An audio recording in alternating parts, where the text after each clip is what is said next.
lá. Agradeço ao John também, ao Citrate, pelo convite. E é bastante feliz de poder apresentar meu trabalho aqui. Bom, vamos lá. Ao longo da história, primeiramente, eu vou só falar para vocês mais ou menos o roteiro que eu vou seguir, que é primeiro falando sobre os estudos de histórias em quadrinhos, da pesquisa de história em quadrinhos, a metodologia de pesquisa de tradução de HQs, as conclusões da minha pesquisa, depois eu falar um pouco do Kine e da Mafalda na Argentina e finalizando com as traduções brasileiras da Mafalda. Então vamos lá. Os quadrinhos, a idade dos quadrinhos remonta 2 séculos, né? Desde o século XIX que se tem conhecimento da origem dos primeiros quadrinhos em diversas partes do mundo. Mas eles só passaram a ser estudados academicamente a partir da década de 70.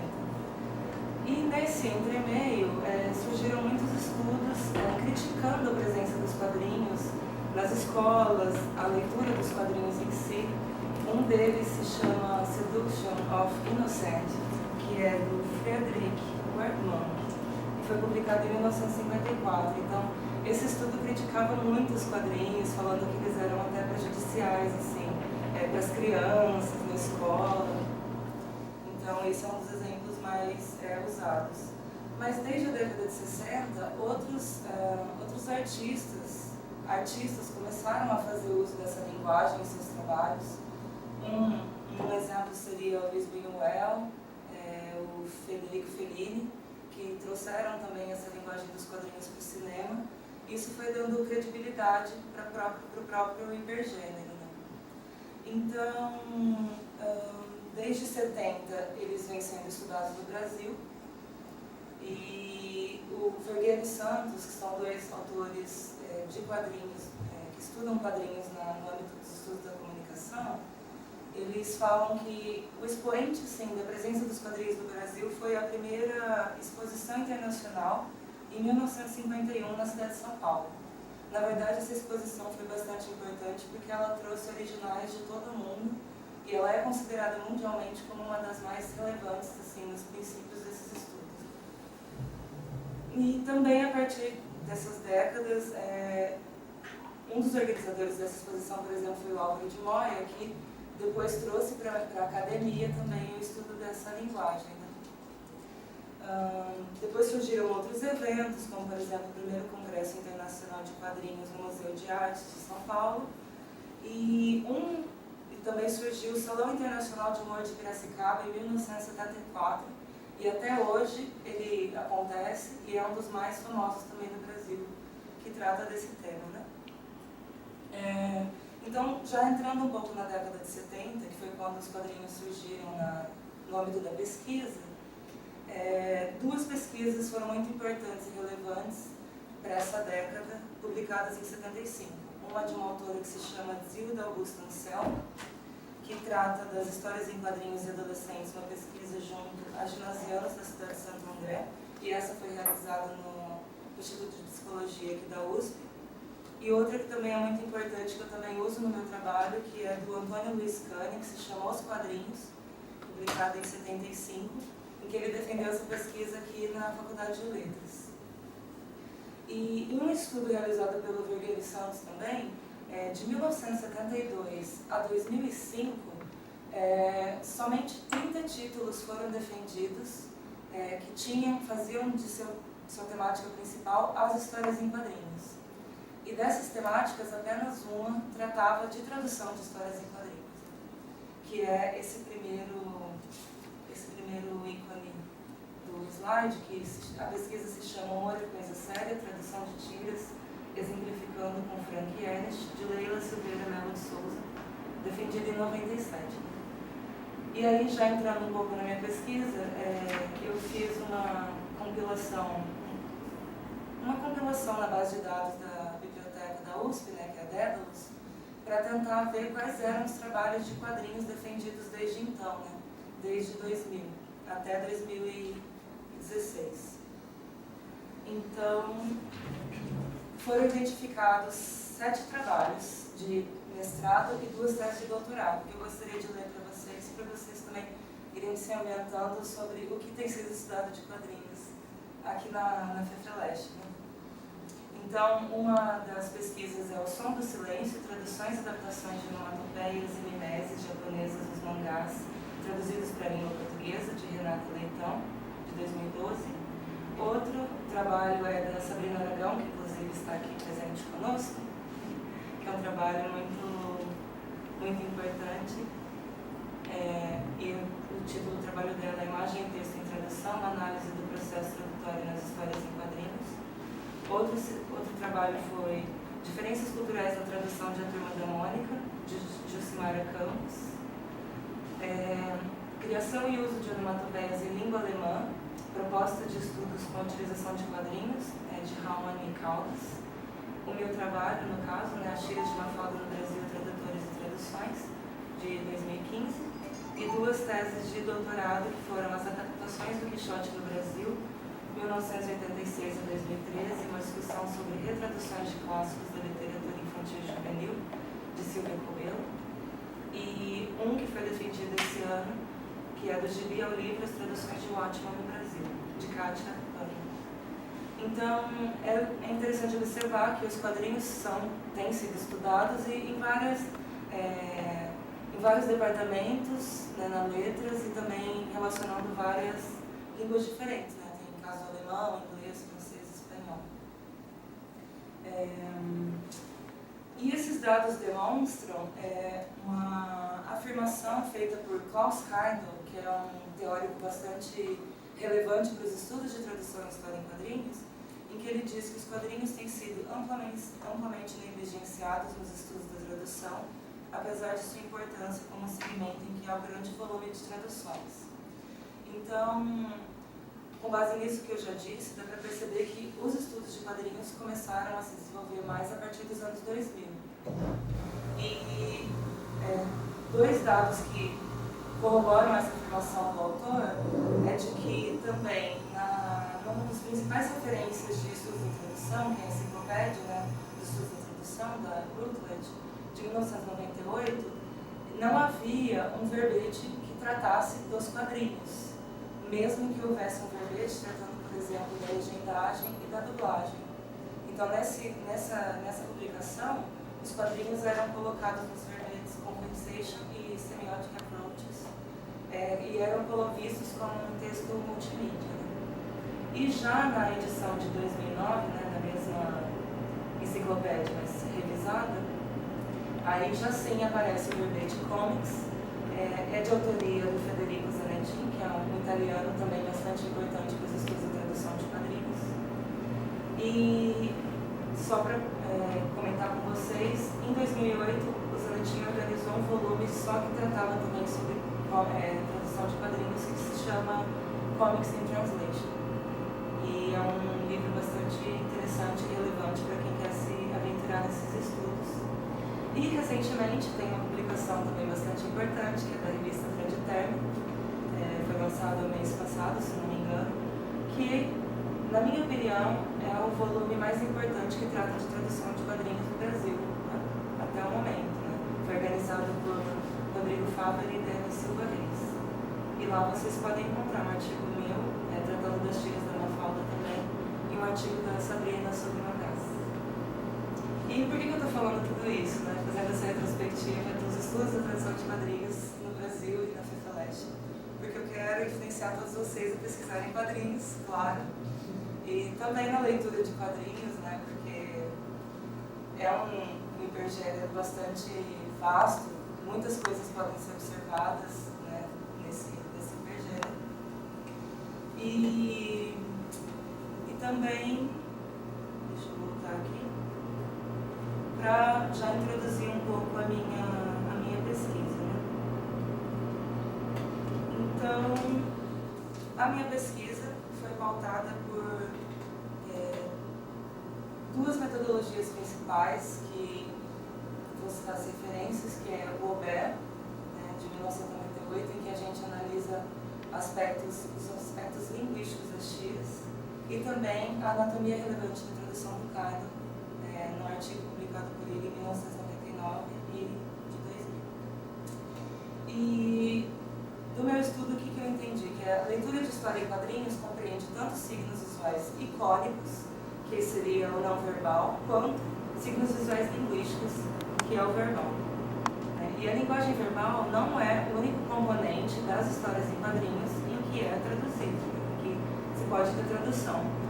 Porque os signos visuais icônicos também podem ser modificados nesse processo, ou por conta de não ter a mesma imagem na cultura fonte e meta, ou por exemplo, questões de censura, enfim, são vários os motivos que isso pode envolver.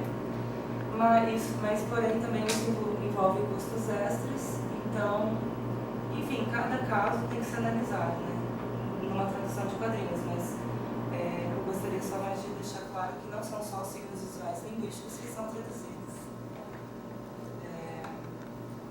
Outra questão também importante em se analisar numa tradução de quadrinhos são os graus de quadrinização, pensando até em como se dá essa relação entre a imagem e o texto na tradução, no texto fonte e na tradução. No caso da Mafalda, não teve muita diferença cultural de signos icônicos, né? Então, a maior parte dos problemas de tradução se deram nos signos linguísticos. E também porque a relação entre a imagem e o texto era de acompanhamento, né? Não tinha redundância, muitas vezes, entre elas nas tiras. E as duas ações, né, texto e imagem, eram vistas diferentes, mas coordenadas entre si. Um outro modelo também, né, como eu disse, que foi bastante importante, foi esse modelo do Kyle, em que ele propõe que, para se analisar quadrinhos, se leve em conta os contextos de produção e recepção dos quadrinhos, tanto no texto meta quanto no texto fonte. E aí ele propõe uma anatomia relevante da tradução de quadrinhos, em que você vai considerar tanto os signos linguísticos, os tipográficos, como, por exemplo, tipos de fonte, tamanho, layout, formato, e os signos pictóricos, né, cores, linhas, vinhetas e a perspectiva. Então, se vocês tiverem alguma dúvida no decorrer da explicação, podem perguntar. Então, os passos da pesquisa, resumidamente, foram assim. Dada a proposta de encontrar quais eram as traduções brasileiras dos tiros da Mafalda, então eu fui atrás de quais eram as traduções e descobri que são 3. Uma publicada na década de 70, outra na década de 80 e outra de 90, que eu vou falar mais adiante. Então, a partir dessa coleta desse corpus, eu pesquisei a respeito de quais seriam as tiras comuns entre essas traduções, entre as 3 traduções brasileiras. E aí cheguei a um total de 72 tiras, que foram as tiras que formaram o meu corpus. E para realizar essas análises, foi observado o contexto situacional da tira, analisando essa relação entre signos icônicos e linguísticos, e também a relação entre o português e o espanhol e o português, né, em diferentes níveis semânticos, morfossintáticos, funcionais e pragmáticos. E após fazer essas análises, concomitante na verdade a essas análises, foram feitas pesquisas de nível histórico sobre a história das editoras, dos editores, dos tradutores que realizaram essas traduções. Inclusive eu consegui algumas entrevistas com eles, que foram bastante relevantes para pensar o projeto editorial de cada tradução. E já vou apresentar algumas das conclusões, porque depois a gente vai entrar na análise, nas observações das tiras de fato, né? Então, uma das conclusões é de que a Mafalda são tiras cômicas, né? Que é um gênero próprio, no qual interagem em diversas medidas duas linguagens, constituídas pelos signos icônicos e linguísticos. O formato de tira é fixo, e ele é tão presente na composição da tira que ele é incorporado ao próprio nome do gênero. A dimensão do texto também, em geral, é curta, e o desfecho da narrativa é inesperado e, em geral, provoca um efeito de humor como uma piada. Tanto que o Ramos, que é um autor que estuda as tiras cômicas, né, acredita que a tira cômica usa estratégias textuais semelhantes a uma piada, tornando-se assim um híbrido de piada e quadrinho. Outras conclusões foram que há uma forte relação entre o formato tira, as temáticas que elas abordam, que são de viés político, com presença de humor, e também a relação com um vínculo de comunicação no qual elas são publicadas, que em geral são jornais e revistas. Então tudo isso está muito relacionado. Os fatores tipográficos do suporte de publicação relacionam-se diretamente à qualidade e aos critérios dos quais as traduções são elaboradas. E o contexto social no qual o processo de tradução está inserido dialogaram também com os dados das nossas análises. Né? Os projetos de tradução também foram fundamentais. Assim, entender esses projetos de tradução foi fundamental para pensar os resultados das análises. Então, este é o Quino, Joaquim Salvador Lavado, ele é argentino, como acredito que vocês saibam, a Mafalda também. E o Quino viveu uma época muito feliz assim, na Argentina, porque ele teve contato com o que se chama de época de ouro dos quadrinhos. Né? Então ele consumiu muito quadrinho, ele tinha influências na própria família, que o tio dele era pintor, então estimulou com que ele fosse fazer o curso de Belas Artes, mas ele até comenta em entrevista que ele estava cansado de desenhar gesso e coisas muito simétricas, e aí ele se dedicou de verdade às histórias em quadrinhos. Então, esse foi um dos primeiros quadrinhos que ele publicou. Na verdade, ele é muito famoso pelo cartoon, né?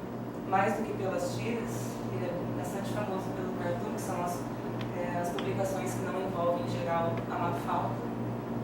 E esse ele publicou em 1954. Trouxe mais para mostrar para vocês. Ele também publicou nessa revista, que se chama Tia Vicenta, e nesse trabalho com essa revista, ao trabalhar nessa revista, ele fez contato com várias pessoas que seriam fundamentais assim, para dar uma guinada na Mafalda e com que ela fosse publicada em vários outros suportes. Inclusive, uma das pessoas que organizou essa revista era o Landru, que tem como marca registrada esse gato, né? E eu só vou fazer um parêntese bem rápido sobre a importância dos quadrinhos na Argentina, principalmente em Buenos Aires, porque inclusive em 2012 eles criaram um Passeio de la Historieta, que em vários bairros, em Porto Madeiro, San Telmo, se vocês forem, vocês conseguem ver pinturas nas paredes, estátuas, né, de personagens, como por exemplo o Patoruçu, que também, acho que depois da Mafalda, é o quadrinho argentino mais famoso. Ele inclusive foi publicado em jornais em Nova York, foi o primeiro a ser publicado no exterior. A importância também, por exemplo, das chicas, do De Vito, que em um determinado momento o quadrinho era tão importante que ele ditava moda para as pessoas. Né? Em geral, as mulheres começavam a copiar os figurinos das personagens dele dos quadrinhos. O que mais? E aí tem a famosa praça onde estamos eu, Mafalda, Manolita e Suzanita. Enfim, trouxe só para mostrar. Que foi emocionante estar lá, né, gente? Afinal, foram anos de pesquisa. E agora, falando um pouco mais da Mafalda, um amigo do Quino, que já tinha trabalhado com ele anteriormente nessas publicações todas, o Miguel Brascol, sabia que o Quino queria publicar revistas com personagens infantis. E aí ele sugeriu que o Quino criasse uma mistura entre Blonde, Peanuts. E aí o Quino, né, fazendo uso dessa referência toda, criou a Mafalda. E aí quando o Brascov viu a Mafalda, ele relacionou muito com uma personagem que se chamava Nancy, que aqui no Brasil foi traduzida como Chuchuquinha. Ela foi publicada aqui acho que na década de 40, mas originalmente lá na década de 30, se não me engano.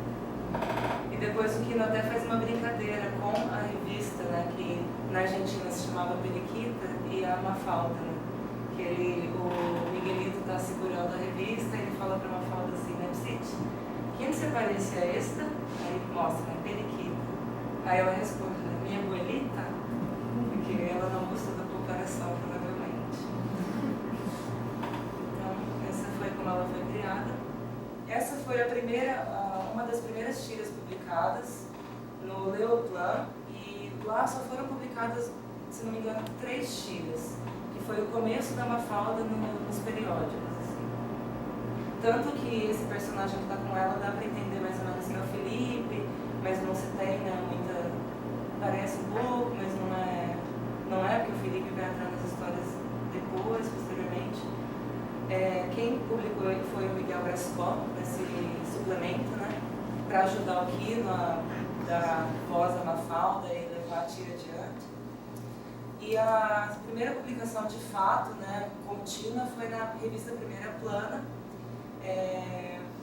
a partir de 64. E nessa revista ela ficou só há pouco tempo, na verdade, porque depois teve uma desavença com o pessoal do editorial, e aí o Quino retirou as tiras da revista, né, do editorial da revista. Essa é uma tira da segunda publicação da Mafalda, que é no jornal El Mundo. Essa é muito maravilhosa, vou ler para vocês, gente. O Felipe fala assim: bueno, entonces, Manolito es el ministro de Finanzas, yo el canciller y vos. Yo soy el presidente. Absurdo, una mujer no puede ser presidente. ¿Y por qué no va? Al fin y al cabo estamos jugando, porque ni jugando a nadie que quiera inovar se lo deja ser presidente. Gente, ele escreveu isso em 1965, sabe? Enfim, o que não é muito sensacional mesmo, a capacidade dele de dialogar, enfim, com os fatos do mundo e que ainda se fazem presentes, né? Enfim, esse era, então, só voltando um pouco, a primeira publicação foi numa revista, a segunda foi num jornal e a terceira também foi numa revista.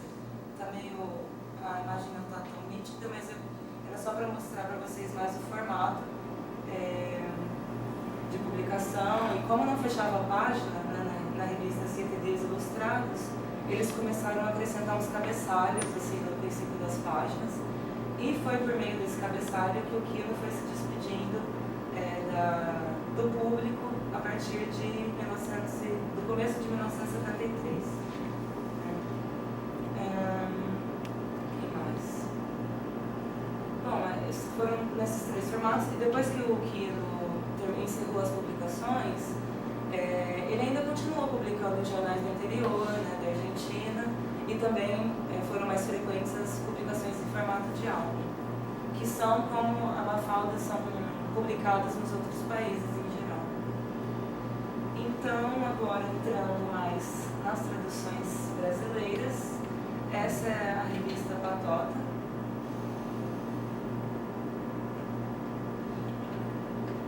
Foi a primeira tradução da Mafalda no Brasil.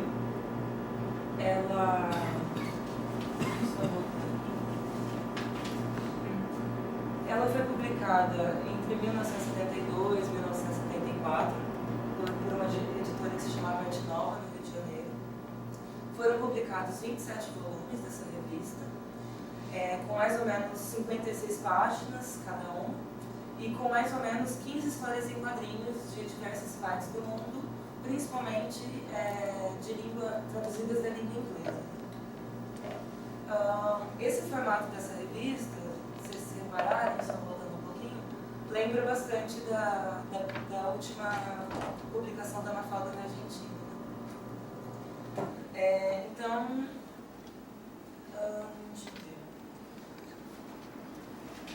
ver. Essa revista, como tinha muitas traduções, e na época essa questão de autoria também não era tão recorrente, os tradutores em geral não apareciam, né, no editorial da revista. Então foi bastante difícil assim, recuperar quais eram os tradutores. Da Mafalda mesmo, eu não consegui recuperar, né, quem foi o tradutor da Mafalda, porque eu acredito que fossem vários que iam revezando, porque a revista realmente não mantém alguns padrões assim, de edição. E depois também conversando nessas entrevistas que eu fiz, conversando com o Álvaro Pacheco Júnior, que é o filho do editor da revista, na época, que era o Álvaro Pacheco, ele comentou que muitas vezes ele e a irmã dele, que na época tinham em média 12, 10 anos, também faziam as traduções. Aí eu já vi isso de uma perspectiva meio negativa. Mas o John Milton, ele é muito positivo, aí ele já me lembrou, assim, né? Falou, nossa, mas então essas foram as primeiras fansubs, traduções fansubs do Brasil. Nossa, né? De repente, quem sabe? Mas aí isso fica para uma outra pesquisa. Não vou entrar nisso agora. Mas, o que mais?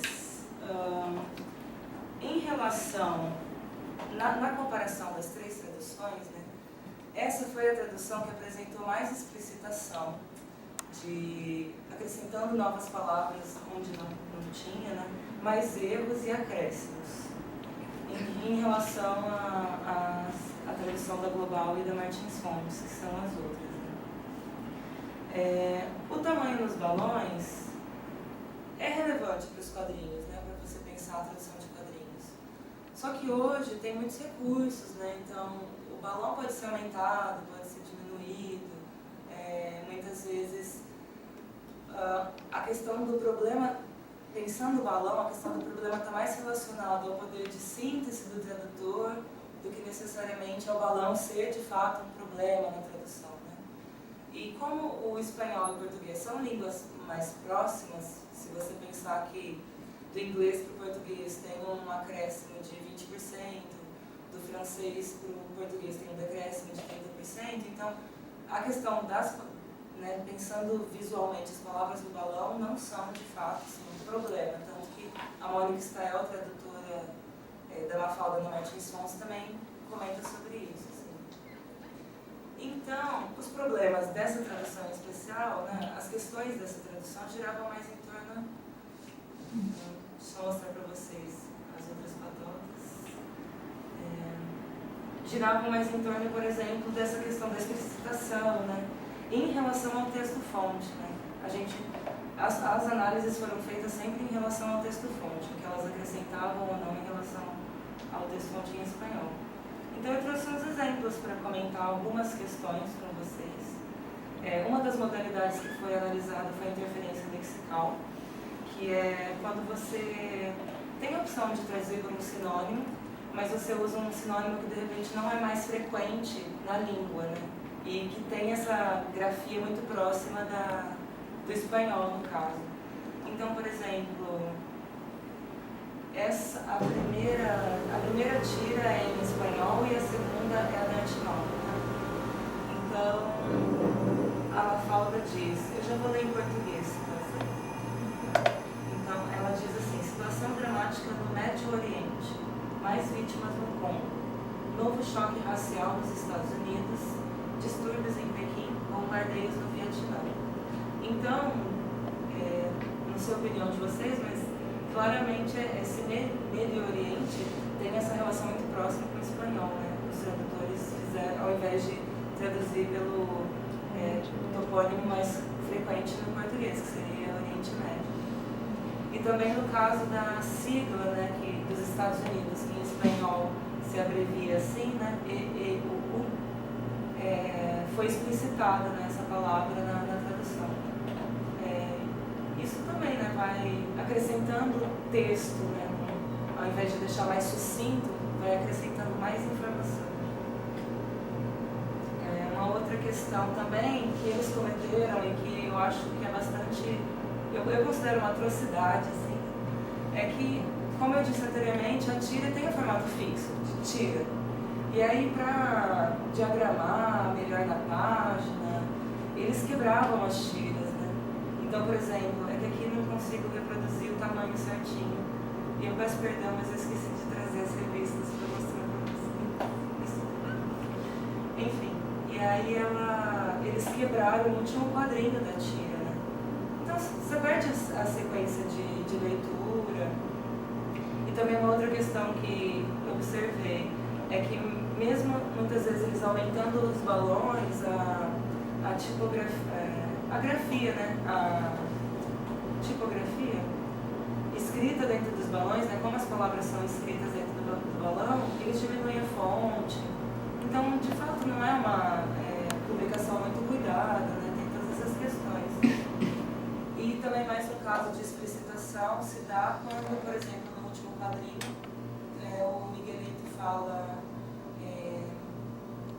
bom, vou ler a tira. Rola uma farda de cima na poça, si uno ha comprado caramelos, ¿no? Como estos, por ejemplo, deve pagar réditos, ele já preocupado com quanto ele teria que pagar de imposto pelos barcos. E aí a última tira, além de estar quebrada, né, e num tamanho maior, o último quadrinho, desculpa, o tradutor coloca, né, tem que pagar imposto de circulação de mercadorias. Então são informações que são acrescentadas, né, explicitadas no texto. Uma outra questão que seria um exemplo de erro é a Mafalda está ali na rua e ela vê passar um senhor com uma caixa escrito Frage. Aí depois chega o Felipe e aí ela diz assim que o Felipe acaba de passar La Paz em um carroncito. E aí a tradução dessa tira é: a paz acaba de passar em um caixãozinho. O problema principal aí seria por conta da imagem, né? Ele não está carregando um caixãozinho, né? É um caixotinho, né? Enfim. Então isso foi classificado como um erro, né?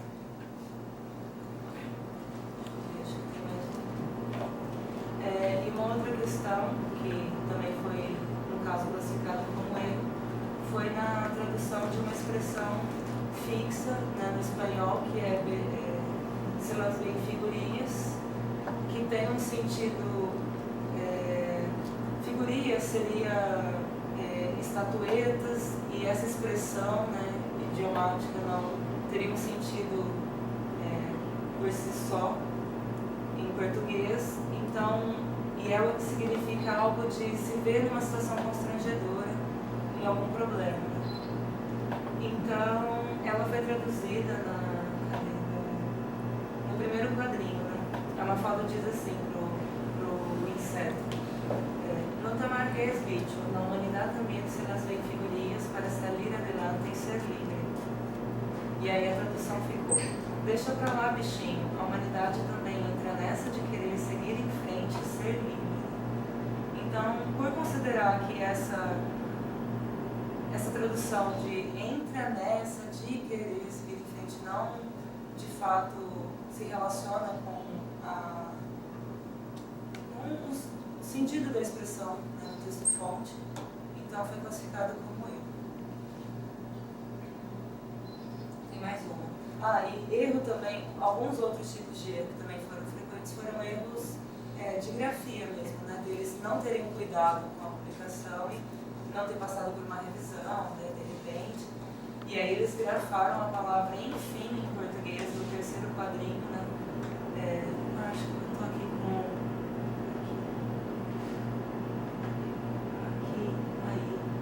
Aqui, né? O enfim com M e junto. Então isso de fato é um erro. Outra questão curiosa também dessa tradução foi que essa falta de padrão, muitas vezes o nome da Susanita, que foi mantido como Susanita na maior parte das tiras, foi trazido como Susaninha. Então a classificação disso, segundo as modalidades da pesquisa, ficou como decalque, que você muda, né, no caso, o prefixo de diminutivo no espanhol para o prefixo de diminutivo no português. E no caso da Susanita usada como Susanita foi empréstimo. Você mantém a mesma palavra do texto fonte. Então, deixa eu só mostrar aqui, né? Aqui o Susaninha e o Susanita. Aqui, Susanita. Alguma dúvida? Tá ok? Bom, essa é a segunda tradução da Mafalda do Brasil,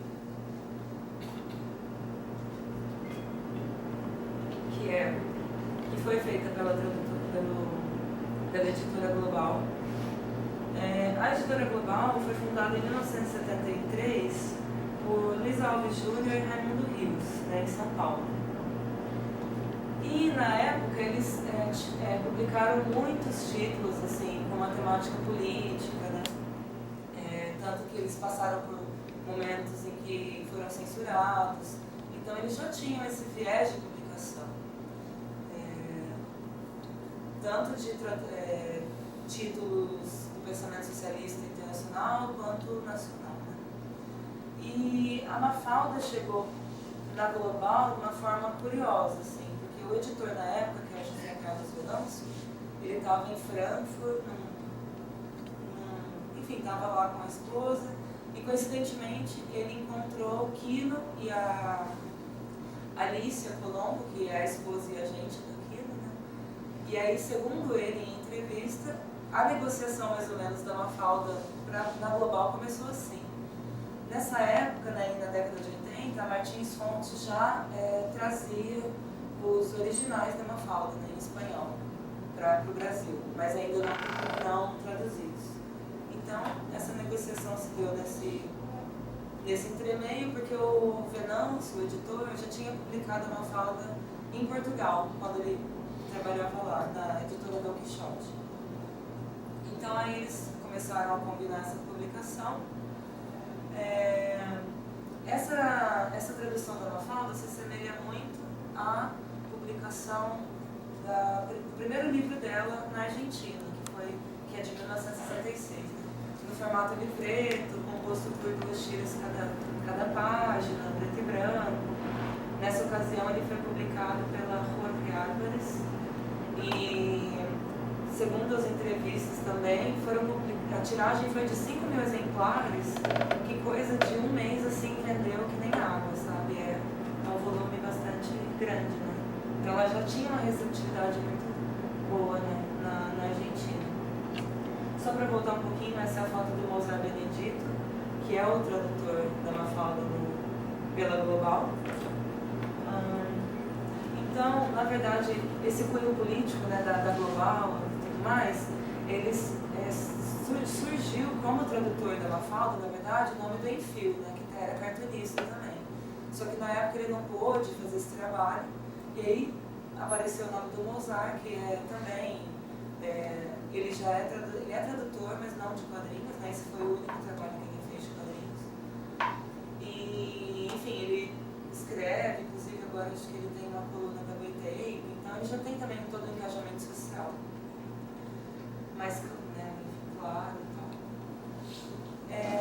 E aí uma outra questão que envolve essa tradução, que é bastante interessante, é de que eles tinham essa proposta de fazer uma tradução em portunhol, né, segundo o Mozart, como ele denomina isso. Porque em outras leituras que ele tinha feito da tradução da Mafalda, que era em língua, né, no italiano especialmente, né, ou na português de Portugal, eles achavam que a Mafalda era muito naturalizada. Então eles queriam dar um caráter mais argentino para ela, né, fazer com que ela fosse vista como personagem estrangeira. Então eles mantiveram vários elementos, assim, a pontuação eles mantiveram invertida, né, no espanhol, também palavras bueno, mamá, papá, várias coisas, várias palavras assim foram mantidas também. Então, e ele até comenta, né, na entrevista que a Mafalda argentina não tem jeito, né? Então eles não quiseram tirar esse caráter estrangeiro dela. Então, alguns exemplos, deixa eu ver se eu deixei de falar alguma coisa.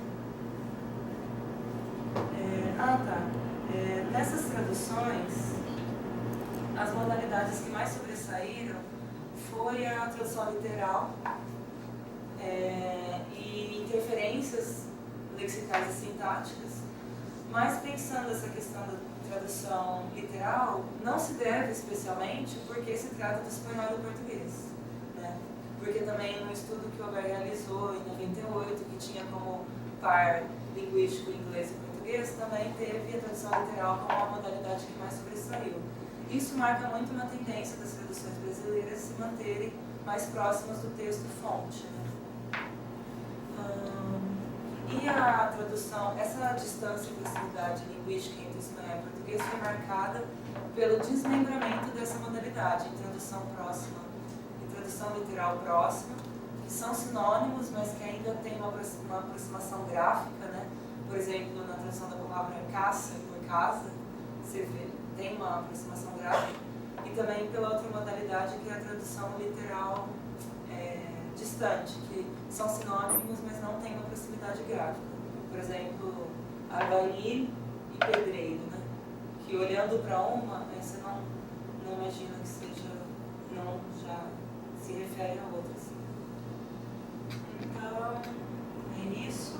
E aí, essa tradução também foi que teve mais casos de empréstimo, por conta dessas palavras que eles de fato optaram por manter em espanhol na tradução. E ela se mostrou também bastante próxima, que também tem a ver com esse projeto, né, de manter mais próximo da língua espanhola. Então, falando um pouco dos exemplos, a Mafalda está lá sonhando, né? Aí ela pensa, torneio de canasta. E aí ela sonha, né? Senhoras nesse lugar, num cassino, de repente. Aí ela, voltando do sonho, diz, né? Menos mal que desperté. Porque se algo me dá rabia é gastar el subconsciente em sonhar estupideces. Então, na tradução em que o Mozart coloca, né, no último quadrinho, se tem uma coisa que me dá raiva é gastar o subconsciente sonhando estupidezes. Então, o fato de ele usar essa palavra estupidezes, né, demonstra essa proximidade lexical em relação ao original. Um outro exemplo essa eu vou ler as duas inteiras porque eu vou falar mais coisinhas dela. Então, o robô diz, né? La computadora Z1409 acaba de concluir las cuentas. Correcto. Envíalas por rayo láser a la escuela. Bueno, ahora mismo voy a hacer los deberes. Eso es. Sir William Shakespeare os tiene lista la composición sobre la vaca, sir. Ok. Recompénsalo con esos peniques. Ya mismo me levanto y voy a hacer los deberes. Sí, señor. He perdido 32 hombres y una pierna, rey Marisco, pero logré arrebatar al enemigo el mapa por los principales ríos de Europa. Gracias, Schultz. Puede irse a tomar una níquel, no más.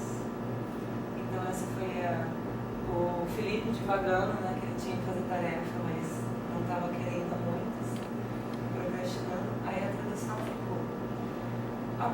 O computador ZK209 acaba de concluir as contas. Correto, mande-as por raio laser à escola. Bueno, agora mesmo vou fazer os deveres. É isso. Sir William Shakespeare já fez a redação sobre a vaca. Ok. Recompensa-o com essas moedas. Já mesmíssimo, levanto e vou fazer os deveres. Sim, senhor. Perdi 32 homens e uma perna no Marisco, mas consegui arrebatar do inimigo o mapa dos principais cidadãos. Graças, Schultz, pode tomar um chope sossegado. Então, assim, várias coisas, né, dá para tirar dessas duas tiras. Eu apontei 3, se vocês quiserem perguntar sobre outras. No caso, no terceiro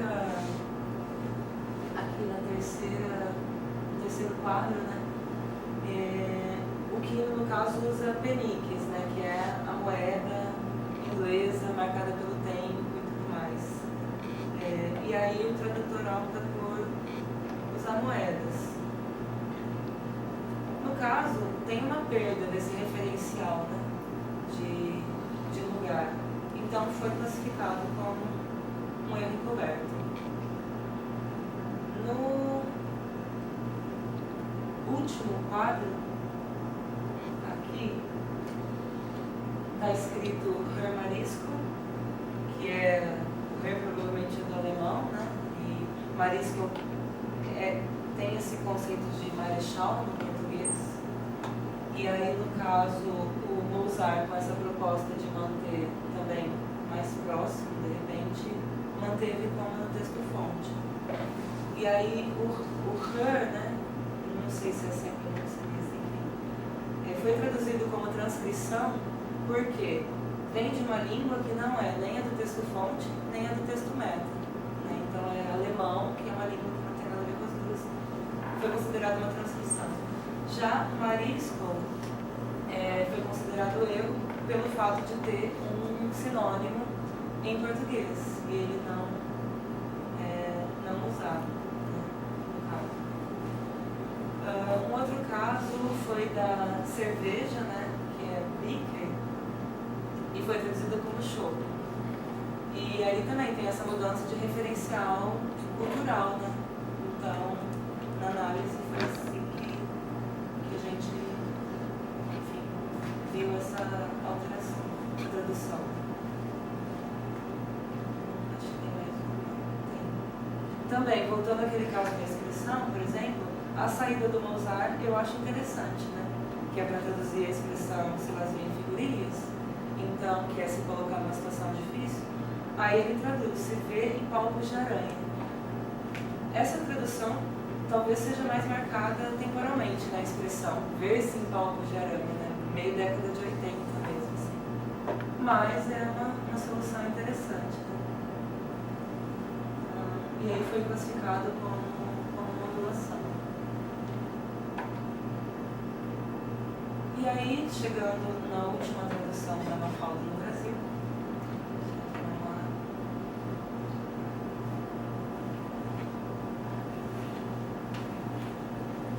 essa tradução pela Martins Fons foi feita desde 1988.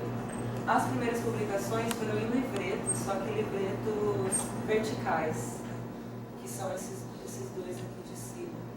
Eles estão maiores, mas esse aqui, na verdade. Aí foi uma coleção de 9 livretos, e em 1991 eles fizeram a tradução do Toda Mafalda pela primeira vez.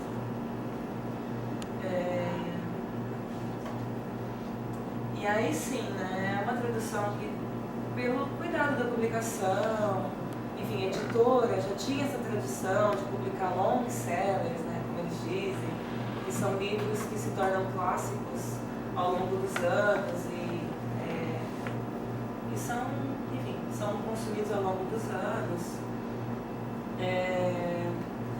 Ainda que eles publicassem livros que foram censurados, a Mafalda também, que tem um caráter mais político, segundo a entrevista do filho do Valdir Martins Fontes, esse motivo não era exatamente porque eles tinham um compromisso político, assim, né, evidente. Era mais uma questão de perceber quais eram os títulos que tinham chance de chegar no mercado e que seriam bem consumidos, vendidos, né? Porque anteriormente a isso ele era livreiro, então ele tinha um tiro comercial mais aguçado, digamos assim.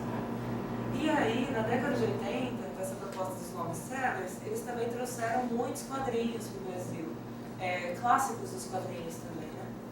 Então, por exemplo, eles lançaram uma coleção que se chamava Ópera Erótica, com 24 volumes de quadrinhos adultos, com títulos famosos no exterior, né, vindos ou da Bélgica ou da Itália, no caso do autor dos quadrinistas, né, Melo Manara, Guido Crepax.